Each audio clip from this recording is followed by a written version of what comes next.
You've been searching for the best way to generate passive income in your life and heard that real estate is a great way to do it. But you're tired of all the so-called gurus who are all talk and no substance. Get ready to celebrate because Kevin Bupp has spent 14 years successfully making it happen. This is the Real Estate Investing for Cash Flow podcast. Now, here's Kevin Bupp. Hey guys, Kevin Bupp here with episode number 141 of the Real Estate Investing for Cash Flow podcast, where our mission is to help you build and maintain massive amounts of cash flow through income-producing real estate investments. And our guest for this week's show is a real estate developer and investment expert, Doug Fath. And in today's show, we're going to be speaking with Doug about how he got his start as a real estate developer and how he was able to overcome the many challenges along the way. And here's what you're going to learn in our show with Doug. You'll learn how Doug got his entrepreneurial start while still in college by building an online sports apparel company before selling it off to focus on real estate investing. You're going to learn what initially attracted Doug to the student housing market and how he was able to stay one step ahead of the competition.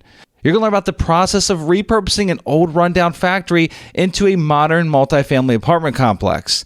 You're going to learn about the unexpected hurdles he faced during a historical renovation project and the lessons that he learned from this monetarily challenging time. He's going to tell you the advice that he gives to all new aspiring developers who are considering venturing down this path. You learn how to overcome the financing challenges associated with ground-up development projects.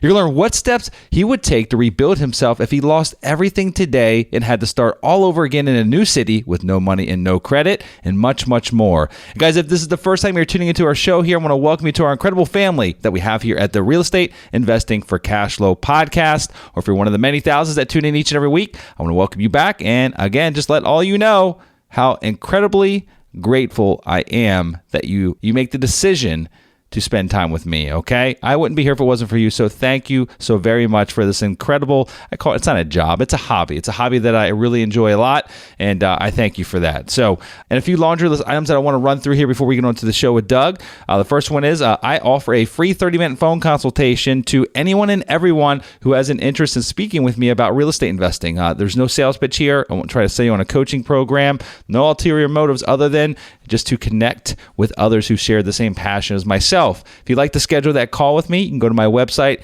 kevinbupp.com. On the right-hand side, scroll down about 3/4 of the way. There's a button that says schedule a call with Kevin. Click on that and go to my calendar, pick a time, put some information in there, what you'd like to chat about during our 30 minutes together, and I look forward to speaking with you, okay? Also, check out my other podcasts. I invest in mobile home parks, and I have another weekly podcast called the Mobile Home Park Investing Podcast. This focuses 100% on, you guessed it, mobile home park investing, okay? This is the asset of choice for myself. And so in this show, we share everything and anything that you need to know to successfully invest in this very lucrative niche, okay? You can find us on iTunes. You can find us on Stitcher, SoundCloud. You can also go to the mobilehomeparkacademy.com and listen to our shows. In addition to this podcast, we also offer coaching options for those who have an interest in learning how to invest in this highly lucrative niche of mobile home parks. So again, you can find us on iTunes. Go to mobilehomeparkacademy.com. You shouldn't have an issue. And I can tell you that even if you don't have an interest in mobile home parks, there is a ton of great information on that podcast that is applicable to any real estate type, okay? So I highly suggest you go check it out.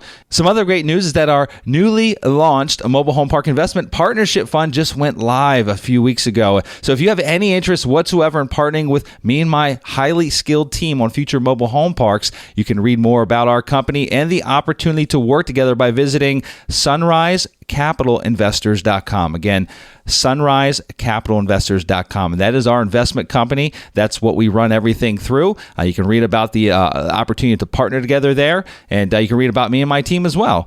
I encourage you to let me show you why mobile home parks are one of the best kept secrets and how they regularly outperform just about every other type of real estate investment you know of. I've been involved in more than $40 million worth of real estate in my time as an investor, and I have solely focused on mobile home parks for the last 15 years, and I've yet to see any other real estate investments that can hold a candle to mobile home parks.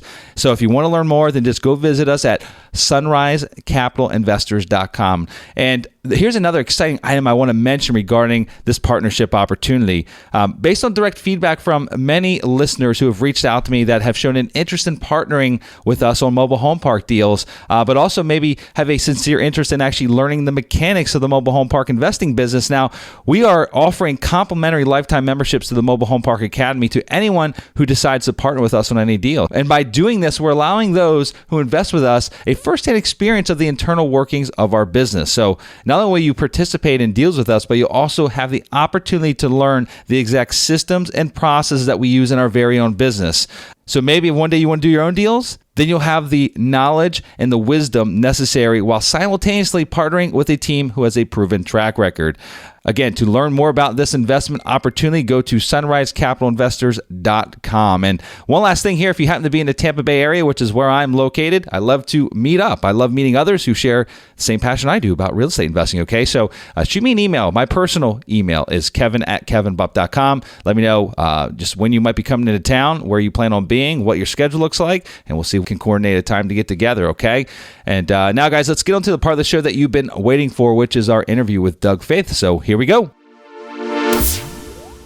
Ladies and gentlemen, today on the show, we're thrilled to be joined by real estate developer and award-winning entrepreneur, Doug Fath. Doug is a real estate developer based out of Philadelphia, Pennsylvania, whose focus is on new development and revitalization projects throughout the city. Doug's real estate and business endeavors have received national acclaim. He was named to the Impact 100 list of top young entrepreneurs in the United States and was recognized for this award at the White House. He's the winner of the 2004 Bank of America Entrepreneurship Award and has been featured on and interviewed by ABC News, NBC News, the NYU Report, and the Philadelphia Daily News, and Bloomberg TV. So without further ado, I'd like to welcome Doug Fath to the show. Doug, how you doing today, my friend? Hey, I'm doing great. Thanks so much for having me, Kevin. I appreciate it. Thanks for joining me. I'm looking to dig into your business a little bit today. As I had mentioned when we were just talking there before we started the show, I've never done any ground-up developments, and so I'm interested to dig into your business and learn about the intricacies that exist in that particular real estate niche. I've done hundreds of transactions, $45+ million worth of real estate transactions, but never have done a development deal. Actually, until today, we're actually building our very first home. So, not our first home, but building our first new home from the ground up. And so it's been quite an interesting process dealing with that. So I'd love to learn about your business on a bigger scale, what development looks like. And before we do that, though, if you would, Doug, just maybe take a few minutes for those listeners that don't know who you are, don't know anything about your past. I mean, I gave you a brief introduction there, but I'm sure it's a lot more expanded than that. Take a few minutes, tell us a little bit more about yourself and, how you got into this business. Yeah, so I actually got into the business in college, and that's sort of where my entrepreneurial journey started. At the time, I was planning to work on Wall Street as an investment banker, and we had an alumni come back and sort of talk about all the money he was making, which was nice to hear, but he had no life. All he did was work. And so, I knew at the time I was a sophomore in college when that happened. Like, I wanted to make a lot of money, but I also I didn't want work to be my entire life. And so I started reading books on entrepreneurship, read books, by Warren Buffett, and stumbled upon Rich Dad Poor Dad by Robert Kiyosaki. And that sort of opened my eyes to this whole new world of entrepreneurship. And at the time I had played sports. I actually played basketball in college at NYU, and I had just stopped playing basketball there. And all the books I read said, do what you're passionate about, do what you love to do. And I always loved sports and always wore a lot of sports apparel and sports jerseys. So I actually started a sports apparel company at the time. I really had no intention to make any money from it. One of the things I took from Rich Dad Poor Dad is, 9 out of 10 businesses fail. I didn't have any business experience. So I said, let me at least start something to learn. Didn't think it was going to turn into a money-making business, and I got in at the right time. I was fortunate. I got in right before the throwback jerseys got really big in the hip hop community. Mm-hmm. And so, I would place an order on my credit card, and before the bill came due, I was completely sold out of inventory. And so I just kind of kept going with that. And then in my second year, I started a second sports apparel company. The first one, we were an online retailer. The second one, we were a wholesale company.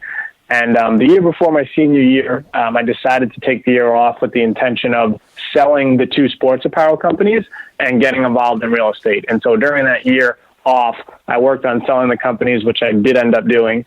But before I sold them, or while I was working on that, I got my real estate education. And by that, I read every real estate book there was. I invested in seminars, coaching, found mentors that were doing exactly what I wanted to do, and learned from them and was working with them for free. So by the time that year had come to an end, I went back to school for my senior year. I had sold the businesses and I knew exactly where I wanted to invest, how I wanted to invest. And I bought my first 4 properties my senior year of school. And then when I graduated, I moved to Philadelphia, which is where I had been investing, to continue doing it full time. And I started out with low income single family housing. I then got into student housing, and then into apartment housing. And so that's kind of the transition there. And today, pretty much, I've got really 2 main businesses. I have the investment and development company, which focuses on that same demographic, not as much student housing, but more young working professionals, millennials, after they've graduated. And then a private lending company where we fund other investors and developers for their real estate projects. Okay, good deal. So it sounds like you're staying pretty busy.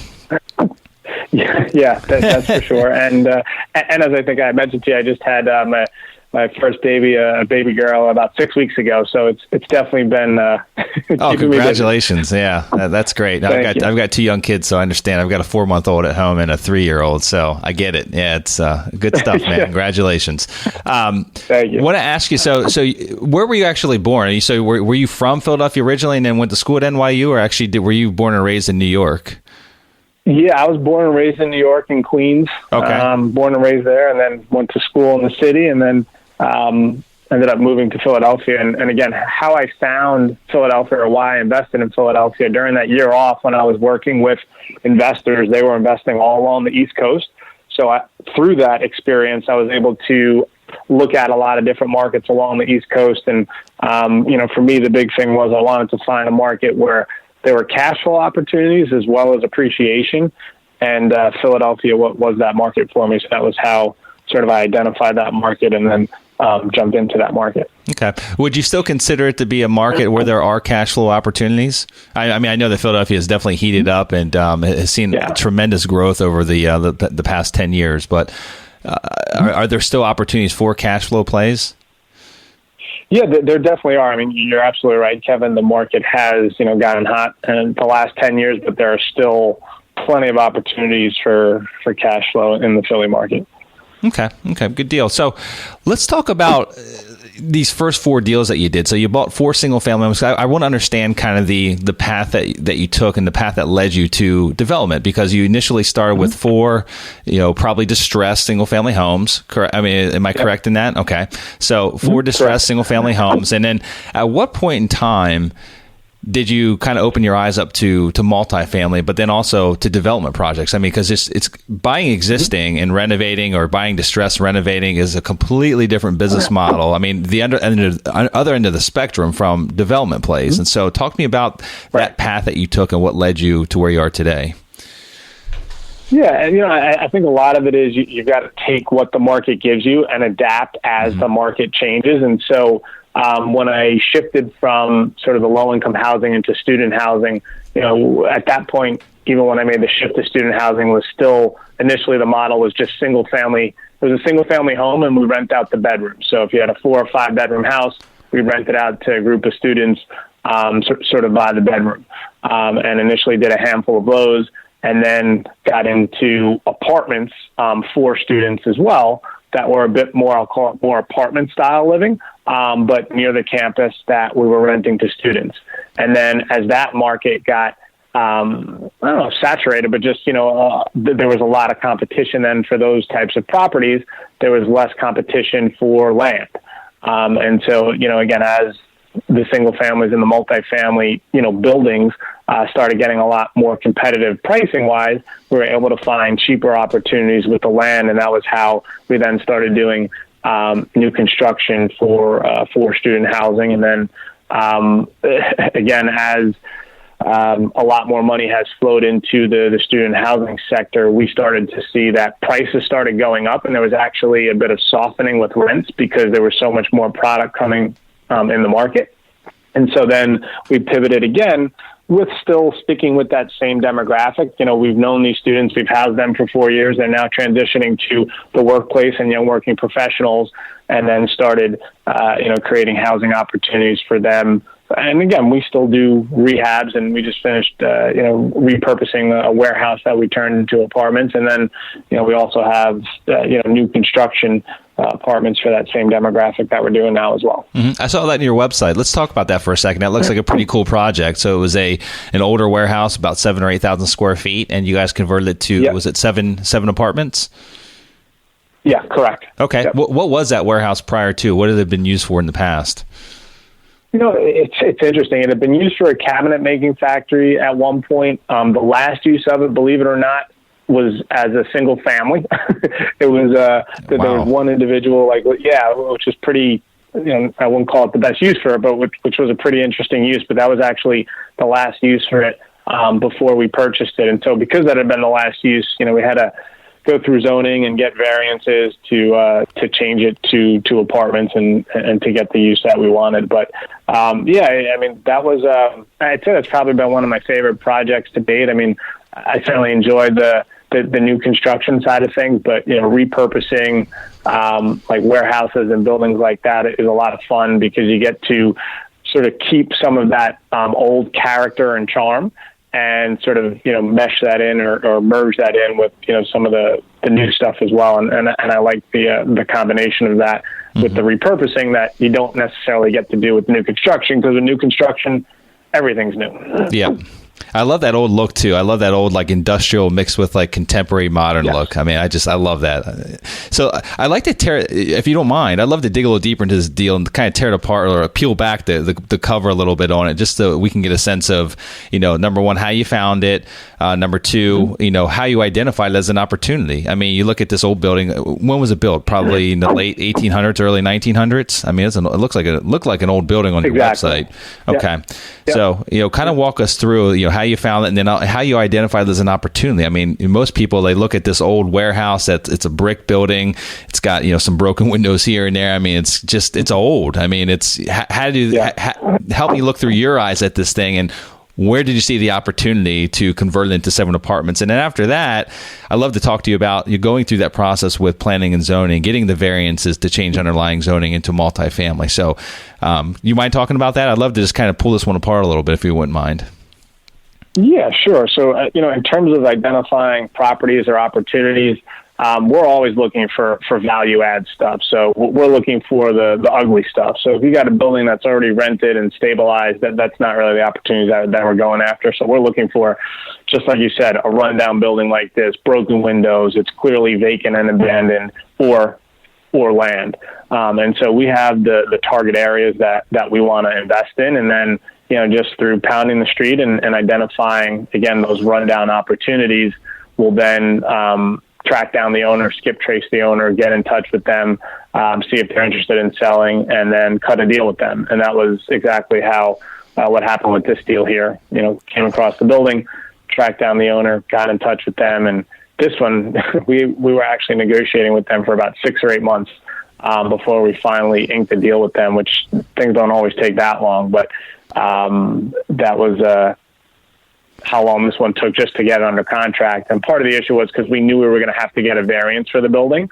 And part of the negotiation was, we need at least 6 months really in order for that approval process to go through. And he wasn't willing to let us take the 6 months. He said, the most I'll give you is 3 months. So finally we said, look, fine, we'll do it in 3 months. And then we just, did things as fast as possible to try to get through zoning in that time period. And so what actually ended up happening was before, and this maybe we'll dig into the process a little bit, but before you go in front of the board to get a variance to see if they'll deny it or give it to you, you have to meet with the community.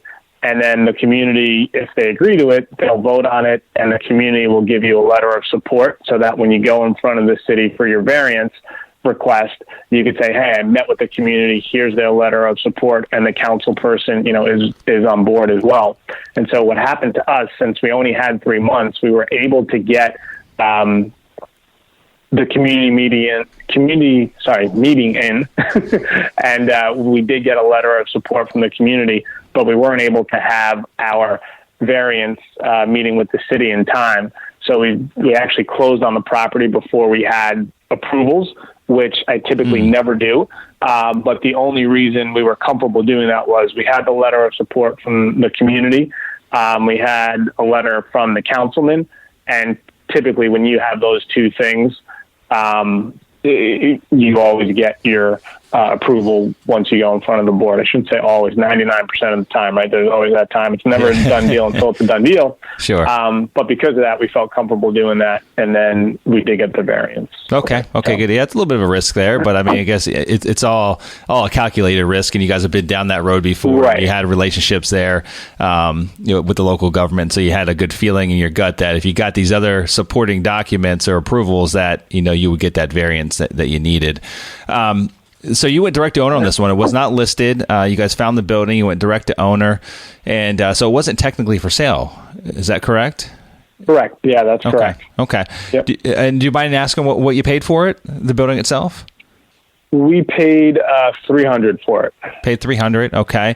And just to give us an idea, what kind of expenses go into both, like with the planning and zoning, the actual building permitting process, and architectural design, all that kind of stuff? Give us an idea of like your total costs all in, with everything said and done. $300,000 for the acquisition, plus what other developmental costs and construction costs did you incur on this project? I mean, all in, we were about another $750,000. Okay, so about a little over $1 million into it. And then what are condos like this or units like this? Are they rentals or are they for sale? Did you sell them off? Yeah, so we decided to keep them as rentals. I mean, we could, condos like that probably go for, not probably, $250,000 to $350,000. Okay. So there was definitely a condo play there if we wanted to, but we wanted to keep that as a rental. So that could have been a big profit gain for you as well. I mean, $1 million into it, and it sounds like you could have easily probably profited $1 million if you guys wanted to sell them off, if that's what the path that you chose to go down. But on a rental side, like what does something like that rent for? So they're about 1,000 square feet, or maybe a little bit less than that because you got common areas and such. But what does something like that rent for in that part of town in Philadelphia? Yeah, so the one bedrooms, we've got a studio there which we rented for $1,100. The one bedrooms were between about $1,400. Okay. And then the two bedrooms are between $1,500 and $1,800. Gotcha. Good deal. That sounds like a fun project, man. That's one to be proud of. Yeah. Good deal. It is. It was a fun project. So okay. So you guys are long-term hold then, or is that your plan for this property? I mean, this is going to go in your portfolio, and this is going to be just a long-term hold, correct? It's correct. Okay. Good deal. Is that primarily your game plan when you guys go into developing these projects? I mean, when you go in to develop multifamily, is your intent to develop it but then hold it into your rental portfolio, or do you ever sell anything off? Yeah, so my preference is always to hold, and sometimes we sell things off. So, like, for example, we have a new construction project that we're in the middle of right now, right around the corner from the warehouse, where we're building 4 condos. And initially, when we acquired the land, we were just going to build a 4-unit apartment building and keep it as a rental.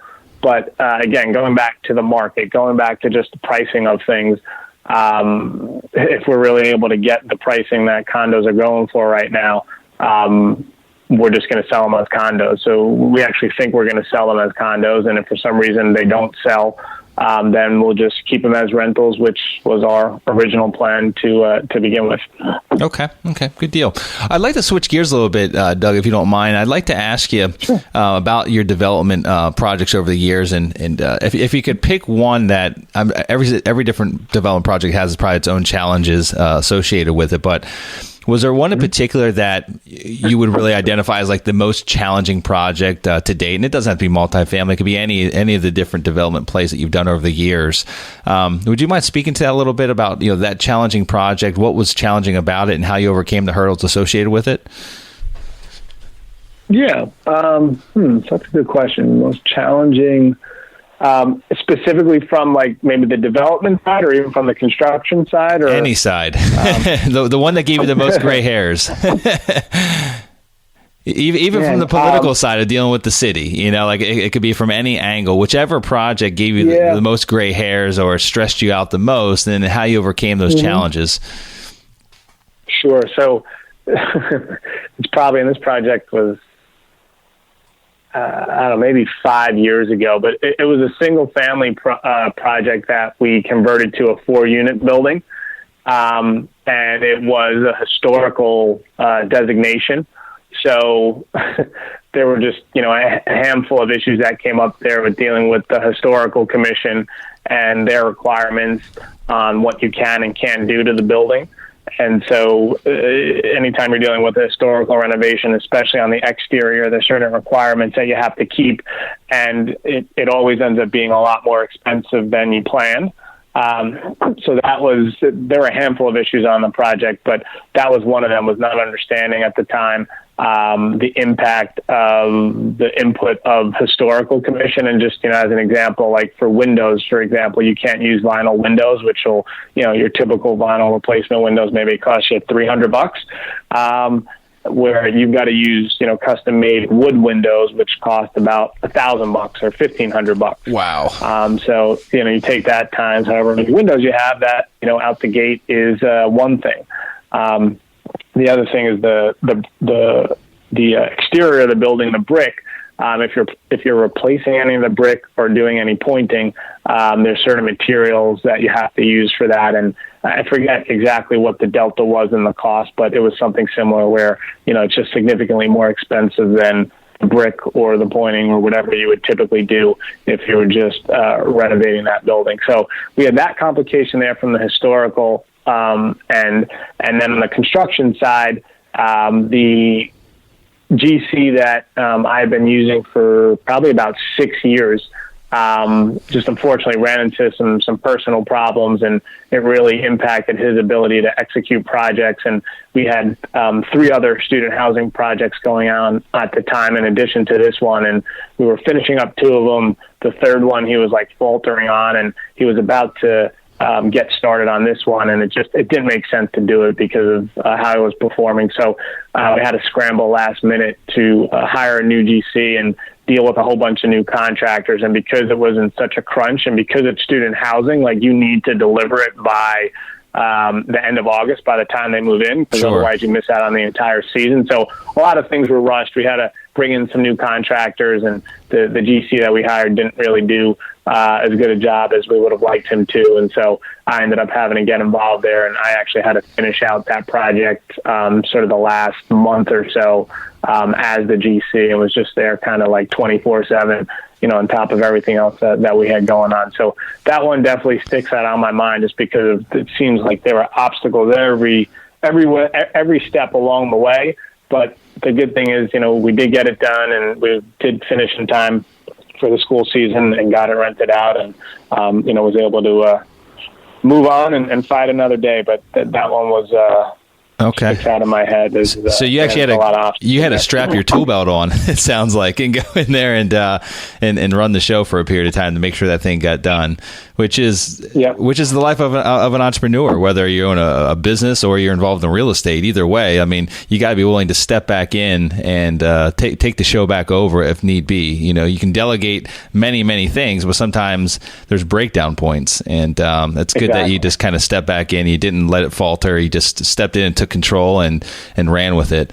So that's interesting, because I think that those experiences that we face, and we've all faced them. I've got my couple projects that stick out in my mind that have just been absolute headaches. I mean, they're still very profitable, and I look back and I'm like, well, I'm glad I did it still, because not only was it profitable, but also the lessons learned, from that. I know that I won't make that mistake again, or I know that I'll go in better prepared the next opportunity that has similar qualities to that one, and so I always look at it as a lesson. I mean, and so I'm assuming you probably do the same thing. I mean, you walked away from that frustrated a little bit, got the job done, but now moving forward, if you ever do another historical renovation, you're probably a little bit better prepared, right? Oh yeah, absolutely, for sure. Have you done any more historical renovations, or is that the one and only? I have done one other one since then, and so again, I was able to take a lot of what I learned from that and roll that over into the second one that we did. So it was certainly helpful, and right now we're looking at a few different ones, historical renovations that we haven't pulled the trigger on yet, but I'm actually hoping this year to acquire another one, because there's also, this is on the back end of things too, but with historical renovations, there are certain tax credits and tax deductions that you can get that sort of add to the returns that you can get from that kind of investment. Okay. Well, that kind of leads us into the next question I have for you, and I wanted to talk about is, those that are listening in that are aspiring developers, they want to do what you're doing. What would you say that you see as being the biggest challenges that new developers face when they first get started in this business? I mean, I'm assuming that probably local politics is a big one, but I'm sure there's many others as well. Financing, track records, just having the operational experience, being able to manage all these different moving pieces. So can you kind of just talk about that a little bit? I'm sure you have many people that have probably come to you over the years saying, man, I want to do what you're doing. What advice can you give me? So would you mind sharing that with us? Yeah, sure. And we see this a lot with our lending company, where there are, experienced rehabbers that now all of a sudden want to get into development. And I think the first thing I'd say, the grass is not always greener on the other side. And I think sometimes I think, development's so much easier or better. And it can be, there are advantages to that, which I'll touch on in a second. But, it definitely it isn't always greener on the other side. So I'd say if you are, rehabbing properties and looking at, do new development as well, certainly continue. Don't stop with whatever your bread and butter is. Keep that going, and look to just do one new development to get started. And I guess what I'd say the difference between the development side and the rehab side, on the new construction stuff, I would agree that it's a lot easier to build once you start building, right? Because on a rehab, sometimes you pull down a wall or you pull down this, and there's a surprise there that you weren't able to foresee, and now your budget's a little bit higher. Where the new construction, once you get past the development phase and your plans, and you actually start building, it's a clean slate, it's a blank slate. So once you actually start building, I would say that, and I would agree that is easier, and there should be less surprises there.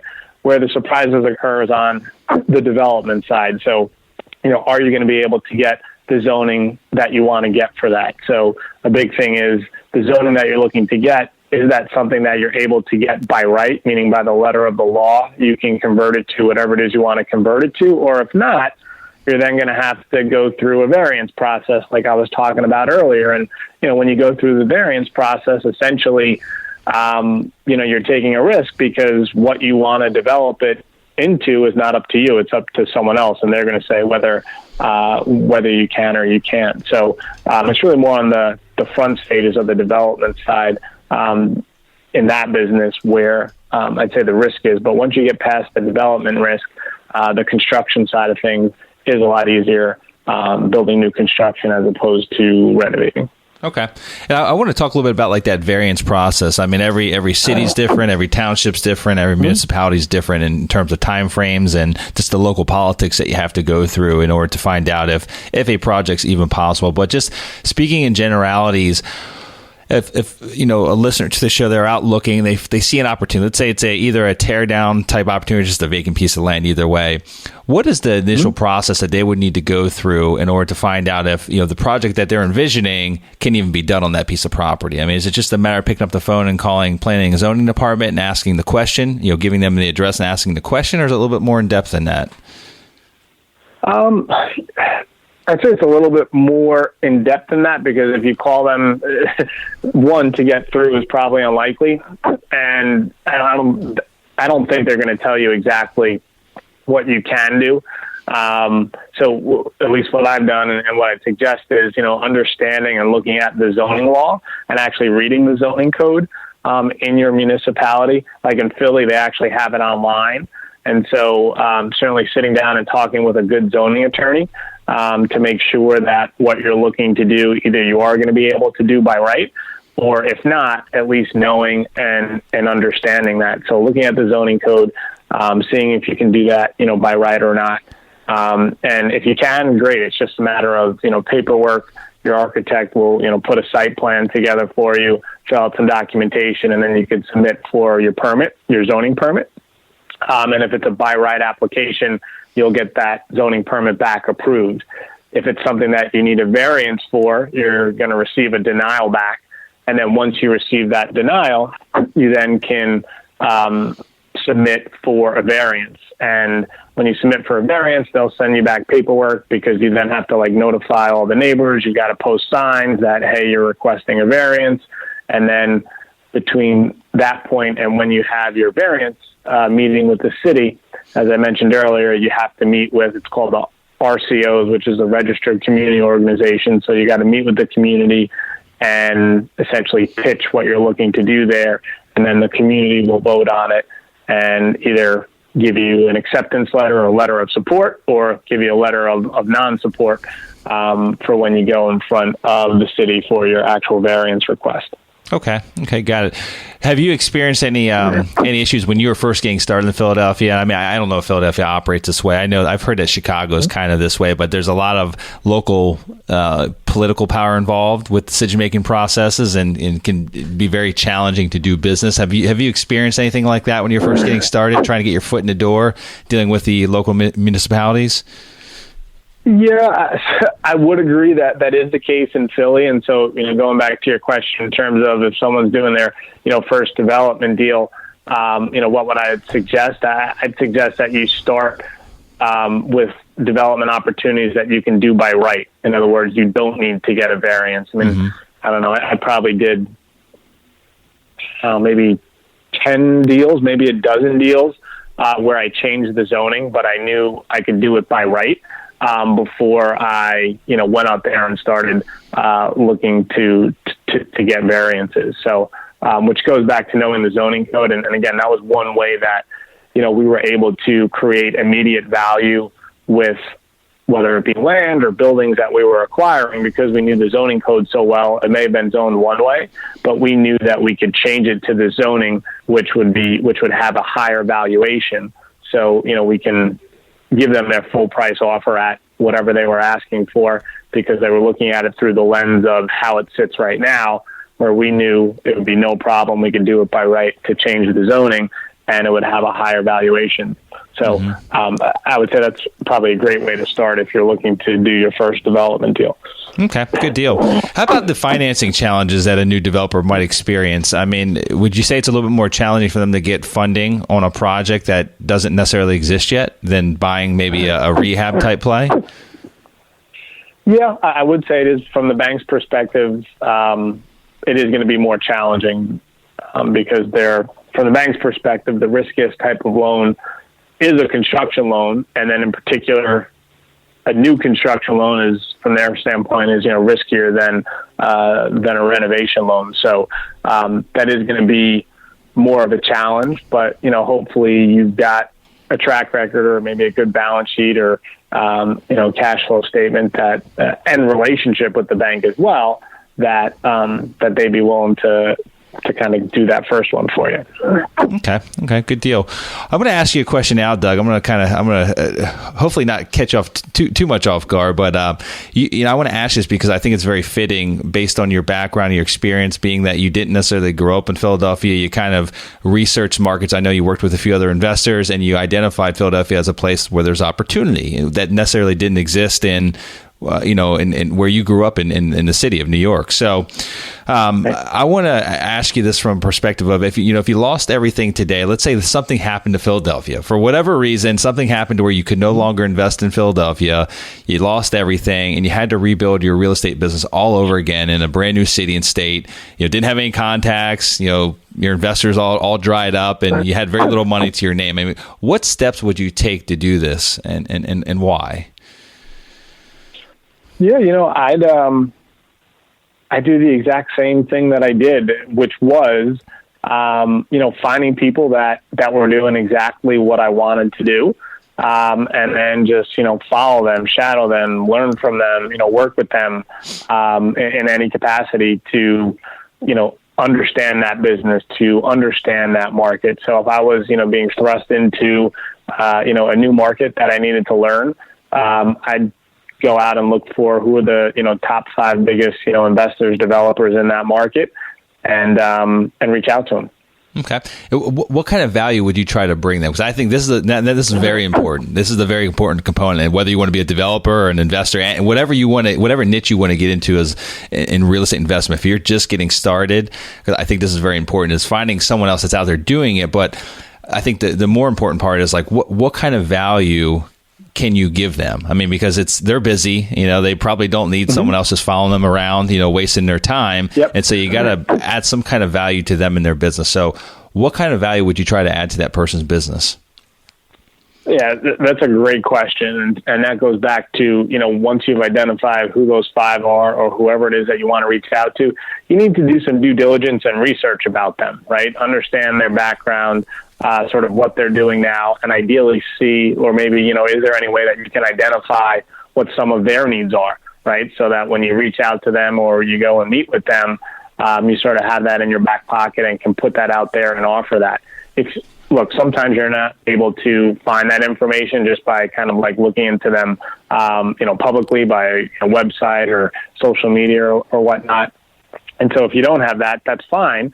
But those are the questions that you want to be asking when you're sitting down with them, what their needs are, what their goals are, how you might be able to, help them in what they're looking to do. So not only saying, what you want out of it, but to your point, Kevin, even more importantly, what are the things that, that you can offer them? Mm-hmm. Yep. And it doesn't even have to be things that you yourself have to offer, right? I mean, it depends sort of where you're at, sort of in your life as well as in your real estate career in terms of what you'd be able to offer. But even if you yourself have maybe nothing to offer for what they need, do you know people that have, can you make an introduction? Are there connections that you can make that, might be helpful to that person?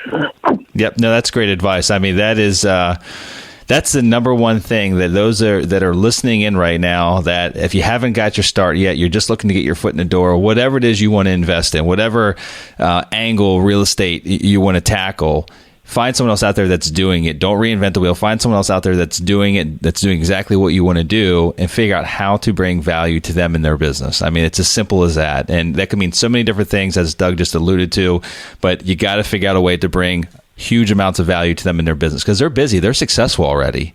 And so they don't necessarily need you, but if you can add value and make their business even better, then you're going to definitely at least get their attention, so. Right. Very, very important. Okay. Well, sounds good. Well, Doug, you've been at this now for how many years? When was your very first project? What year did you do your very first project in? 2004. Okay. So it's going on 13? 13 years now. Okay, I got it right. I did math right. So if you could go back in time to 2004, knowing what you know today, you've done many different things now, and give yourself some advice back in year one when you're just getting your foot in the door, getting started. What advice would you give yourself?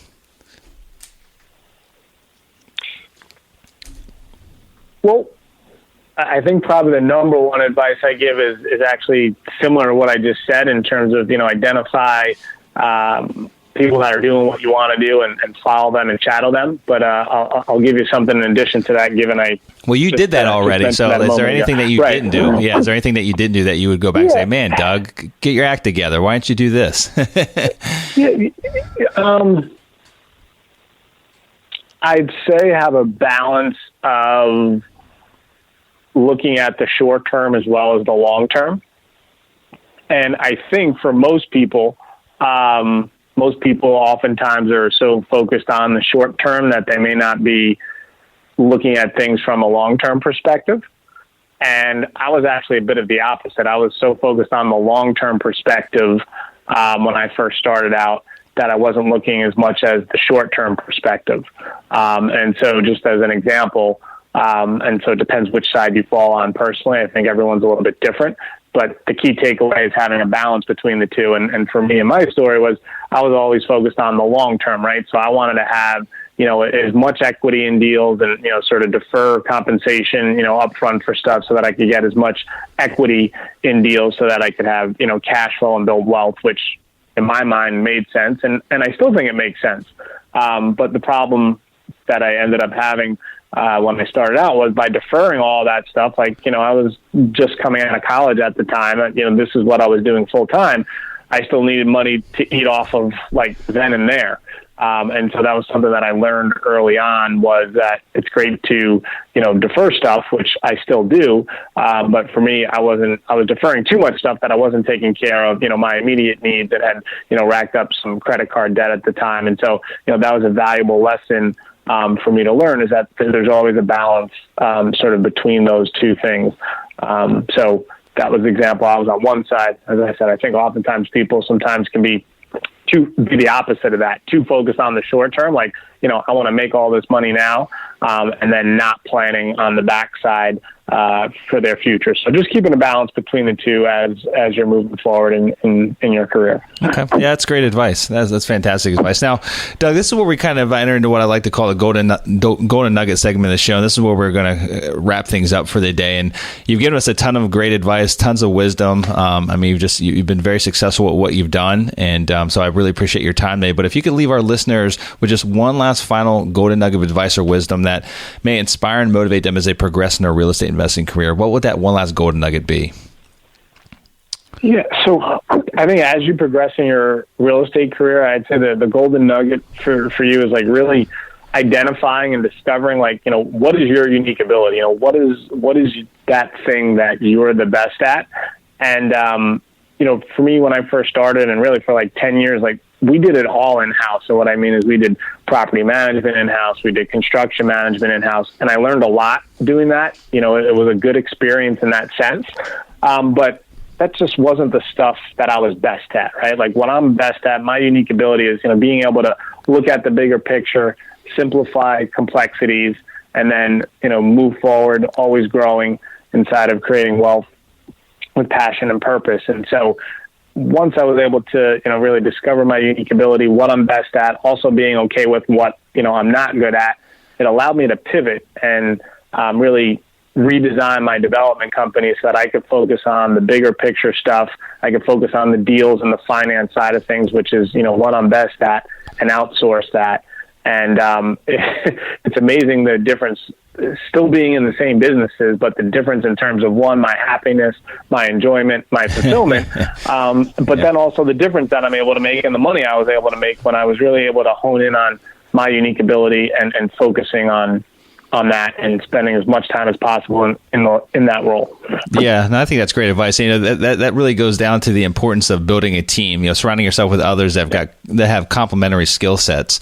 And it's not that you couldn't do it all; you just weren't excellent at everything. Like, you have exactly. a focused skill set, and you have to find others that complement that skill set and bring the other values to the table that you're looking for that you might lack in a little bit. And it's actually challenging when you're first getting started, because you've got to be the man. You've got to learn how to do everything. You've got to do everything, because number one, you don't have the money to actually hire other people, and number two, when time does come to hire them, you've got to know how to find the right quality. And so if you don't even know how to do it yourself or what to look for, then you're kind of lost in the water as well. So getting started is a challenging thing, and there's always like this pivotal moment, or kind of this tipping point that you go through and it doesn't matter whether you're a developer or you're buying multifamily or mobile home parks like we buy, whatever it might be. When you're building a business in general, there's always that tipping point that you make it to, and you're like, okay, now it's not necessarily things get easier. It's just like, now I'm seeing like some massive growth. Like, I'm seeing growth, and I'm just focused on what I'm really good at, and I've got this excellent team around me that I can rely on, and I don't always have to be the guy doing everything. And it's a really good feeling when you get to that point. So sure is. Doug, your best website for those that are listening in that want to reach out to you, that want to learn a little bit more about your company and what it is you guys do, legacycapitalpa.com. Is that the best place to reach you? Yep, that'd be the best place to reach me there. We got our phone number on there, or if you want to just reach out to us on the web, we also have a contact form on there. Okay, fantastic. Well, then, listeners, if you want to learn more about Doug and his company and what it is they do, remember, he has a lending arm, and he also has a development arm, so he's got two different businesses there, but you can learn a little bit of everything about him if you go to Legacy Capital PA, as in Pennsylvania, legacycapitalpa.com. And it's funny, Doug, I think Pennsylvania is the only state, I always make this joke because I'm from Pennsylvania, but it's the only state that people that live there refer to it as its initials. I live in PA. You never hear that anywhere else, right? That's a good point. Yeah, you never thought of that, did you? Never thought of that. Yeah. No, I don't say I live in FL, or people from Georgia will say I live in GA. Yeah, but in PA, it's more common. No one ever says I live in Pennsylvania. They say I live in PA. So right. little Maybe food because for it's just thought a there. long spelling word. I guess so. I guess so. But either way, well, Doug, this has been an absolute pleasure, man. I really enjoy you coming on the show. It's been a lot of fun, very insightful, and I wish you the best in everything you do, my friend. You take care, and you have a wonderful week. Thanks so much, Kevin. You do the same. Congratulations! Now you've got more of the best tricks of the trade in building massive amounts of passive income from real estate. For more amazing resources, visit realestateinvestingforcashflow.com, and we'll see you next Monday morning.